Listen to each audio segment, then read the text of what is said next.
Arrivé mardi matin dans la capitale nigérienne, le ministre français des Affaires étrangères s'est entretenu pendant près d'une heure avec le président Mahamadou Issoufou. Le Drian, qui a visité à Niamey le poste de commandement de la force que sont en train de mettre sur pied les 5 pays formant le G5 Sahel, se dit confiant de la performance de cette dernière.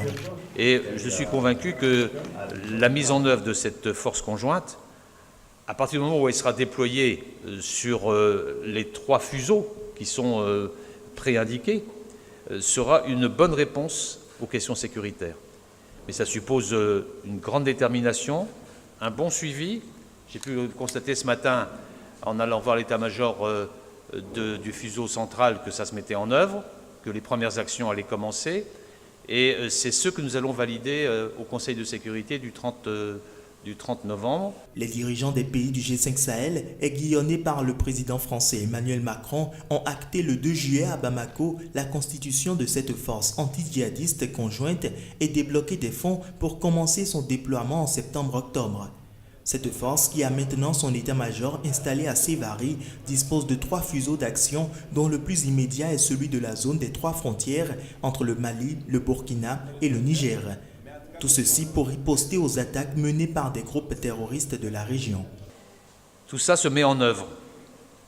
Et c'est une réponse nouvelle, puisque c'est la prise en compte par les Africains eux-mêmes de leur propre sécurité.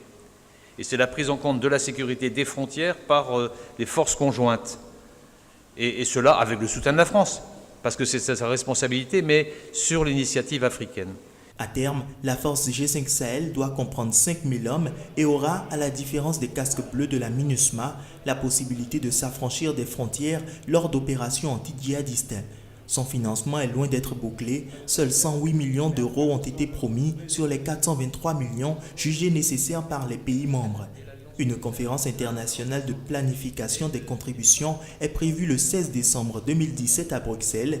La Mauritanie, un des États membres, a appelé lundi les bailleurs à appuyer financièrement le G5 Sahel.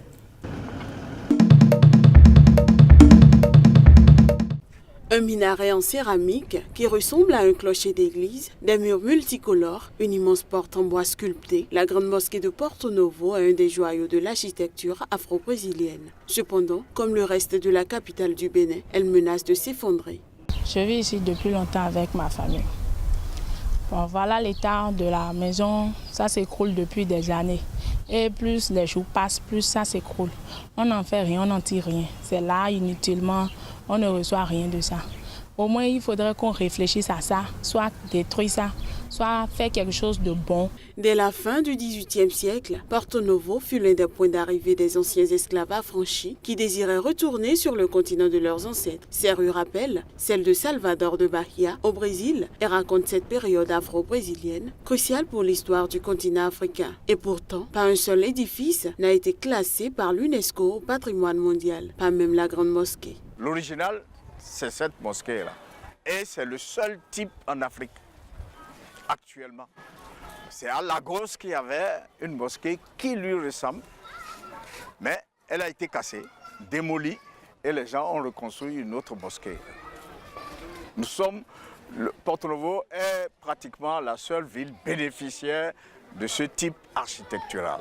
À la Maison du patrimoine et du tourisme de Porto Novo, inaugurée en 2009 et considérée comme une immense avancée dans le domaine patrimonial en Afrique, une poignée de passionnés tentent de se battre contre le temps qui érode les saisons des pluies, qui ravage les maisons et contre des propriétaires peu scrupuleux qui les laissent s'effondrer. Nous avons mis en place un projet avec le Brésil et les Lyonnais qui nous a amené à former une quarantaine de jeunes artisans de Porto Novo dans les métiers de bâtiment, c'est-à-dire maçonnerie, menuiserie, peinture, coffreur et tout ça, pour essayer d'aider la ville dans la restauration et la réhabilitation de ces bâtiments. En 2009, Richard Onsou, directeur de la culture et du patrimoine de la ville de Porto Novo, recensait entre 450 bâtiments de type afro-brésilien. Mais aujourd'hui, il en reste moins de 400, c'est évident, a-t-il déclaré. Au total, 41 maisons classées par la municipalité peuvent bénéficier d'un programme de rénovation si les propriétaires acceptent.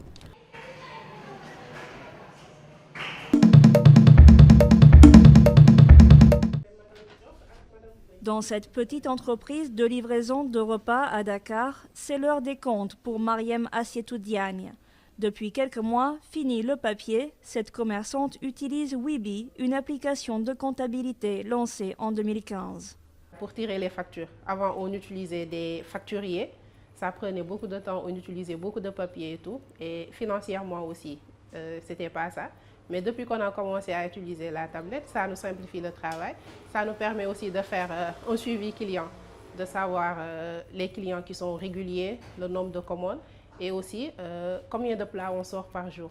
Au Sénégal, les commerçants de proximité utilisent toujours des facturiers et cahiers clients manuscrits, mais le numérique gagne du terrain. Plusieurs compagnies proposent des solutions digitales. Cette application peut s'acheter seule ou avec une tablette et une mini-imprimante pour environ 200 €. C'est un robot qui vous permet d'analyser et de sauvegarder vos données en temps réel. Le mot-clé, la simplicité d'utilisation. La tablette Somme-Tout va même jusqu'à n'utiliser que des images et aucun texte. On a des niveaux d'éducation qui sont assez hétérogènes dans le secteur, donc on a pris le pari de faire un outil qui est sans texte, basé uniquement sur la voix et la reconnaissance vocale, ce qui permet à une cible qui peut être illettrée et qui peut être très diplômée d'utiliser notre appareil sans problème. Weebie et Somme-Tout comptent à eux deux pour l'instant environ 150 utilisateurs. Un marché balbutiant, mais dont le potentiel est considérable. Au Sénégal, la moitié des commerces sont des entreprises individuelles.